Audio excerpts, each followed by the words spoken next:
যুক্তরাষ্ট্র ও কানাডার পাল্টাপাল্টি শুল্ক আরোপের প্রভাব পড়েছে দুদেশের জনজীবনে। ট্রাম্পের শুল্ক যুদ্ধ শুরুর প্রতিবাদে মার্কিন পণ্য বর্জনের পথে হাঁটছে কানাডীয়রা।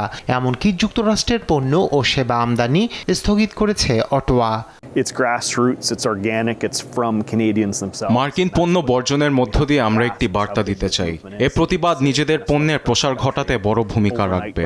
দেশীয় পণ্য উৎপাদন ও বিপণনে স্বনির্ভর কানাডা গড়তে প্রস্তুত আমরা।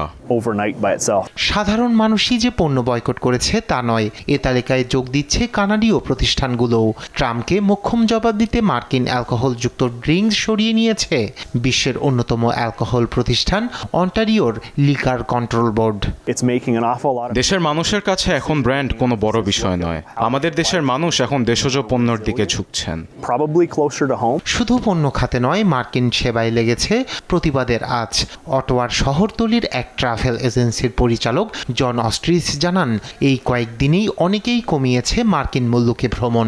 তাতে ধাক্কা লেগেছে টিকিট ও হোটেল বুকিংয়ে, যাকে ট্রাম্পের শুল্কের বিরুদ্ধে কড়া জবাব বলছেন তিনি।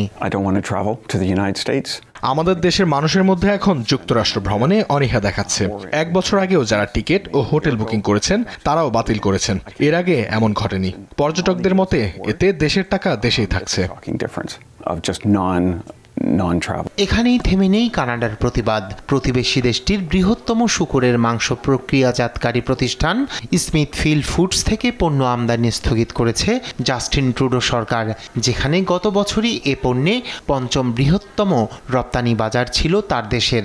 এভাবে বাজার হারাতে থাকলে ধীরে ধীরে বড় প্রভাব পড়বে মার্কিন অর্থনীতিতে।